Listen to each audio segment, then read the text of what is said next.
Camélia et Tarek Benatia viennent de dévoiler une mauvaise expérience dans le passé. Le couple a déjà perdu leur premier bébé.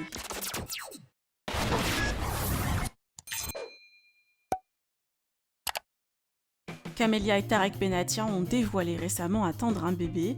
Camélia est enceinte de 4 mois, partage depuis quelques jours différentes stories sur sa grossesse. Et aujourd'hui, la future maman, en voulant raconter comment elle a annoncé la nouvelle à son mari, a dévoilé une mauvaise expérience. Camélia a déjà fait une fausse couche quelques années auparavant. Le couple se confie sur cette phase difficile.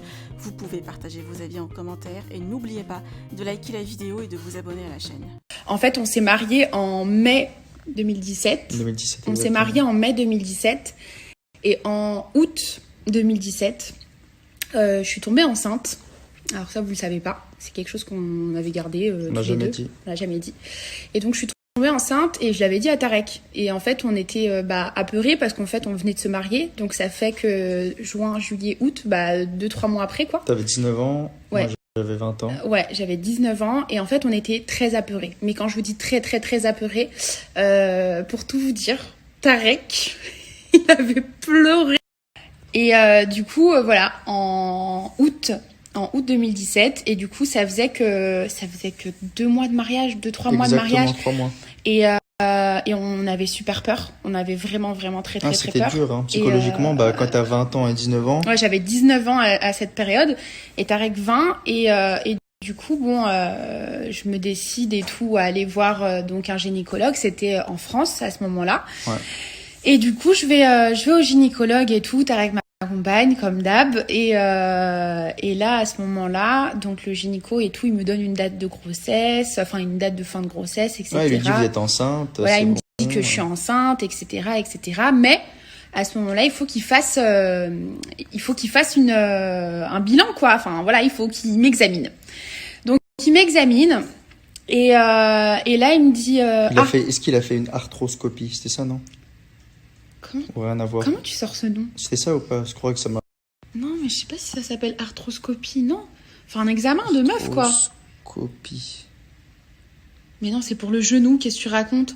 C'est n'importe quoi. Il raconte n'importe quoi, moi je le suis, tu sais. Non, mais il avait dit un nom, il avait fait un truc. Non, mais il avait fait un truc, bref, il avait fait un examen de meuf, voilà, pour savoir comment ça se passe à l'intérieur de vous. Voilà. Et du coup, il me dit, ok, il va falloir absolument que vous alliez aux urgences direct, parce que vous êtes en train de limite nous faire une hémorragie interne. Vous allez pouvoir... Vous allez déclencher une hémorragie interne ouais, si vous intervenez pas. Avant. Vous allez déclencher une hémorragie interne si je n'agissais pas là sur le moment. Parce que donc j'étais en train de faire une grossesse extra-utérine. Exactement. Donc comment vous dire que...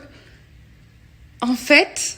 C'est un peu bizarre, mais on n'était pas enfin déjà sur le moment on était genre vraiment grave paniqué. En fait, pour ceux qui ne savent pas ce que c'est une grossesse extra-utérine, c'est en fait une grossesse qui est allée dans une trompe. En fait, vous avez donc nous le corps d'une femme, on a 2 trompes et du coup l'œuf s'était niché dans la trompe et en fait un œuf, quand un enfant s'agrandit, mais le fait que ça grandisse dans une trompe, et en fait ça fait éclater la trompe et ça peut faire des hémorragies internes. Ouais, et on peut en mourir et c'est pour ça que c'est très important. On peut vraiment en mourir, donc vraiment ça faut vraiment non, mais faire très attention. C'est important de toujours parler avec son mari ou la personne avec qui vous vivez, au moins lui dire et aller faire un test parce qu'on n'est jamais sûr à 100% directement.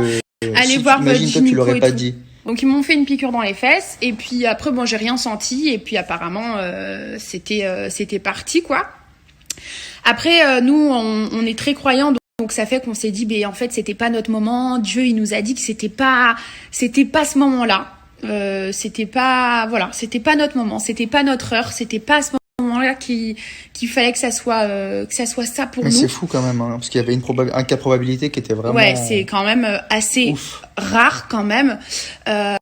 Et donc du coup voilà, on était assez soulagés dans le sens où cette grossesse on en avait quand même soulagé et un peu triste en même temps. Un peu triste aussi un peu en même temps. On se dit tu te fais les émotions de après dire, après ça y est, tu te fais l'émotion, tu te dis c'est bon, allez, je suis enceinte, c'est bon, quoi. Mais au final t'es un peu déçu, après tu sais pas comment, tu sais pas du tout comment réagir, tu sais pas vraiment comment quoi en penser. fait, les émotions, tu passes du tout au rien, on te dit papa, après tu l'es plus. Ouais. Et donc bon, on est passé à autre chose, après, et c'est vrai qu'en fait cette deuxième grossesse, donc celle-ci, en fait, quand j'ai annoncé à Tarek, en fait, je l'ai annoncé, mais c'était une manière, en fait, on était très très réticents tous les deux.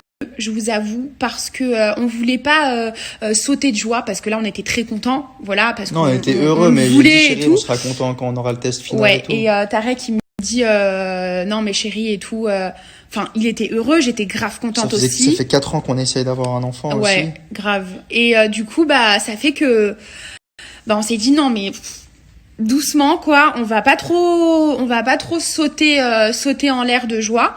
Parce qu'il nous est déjà arrivé une mauvaise expérience, et je pense que les personnes à qui c'est déjà arrivé savent qu'on peut pas se réjouir d'un test de grossesse où il y a écrit oui ou non, quoi.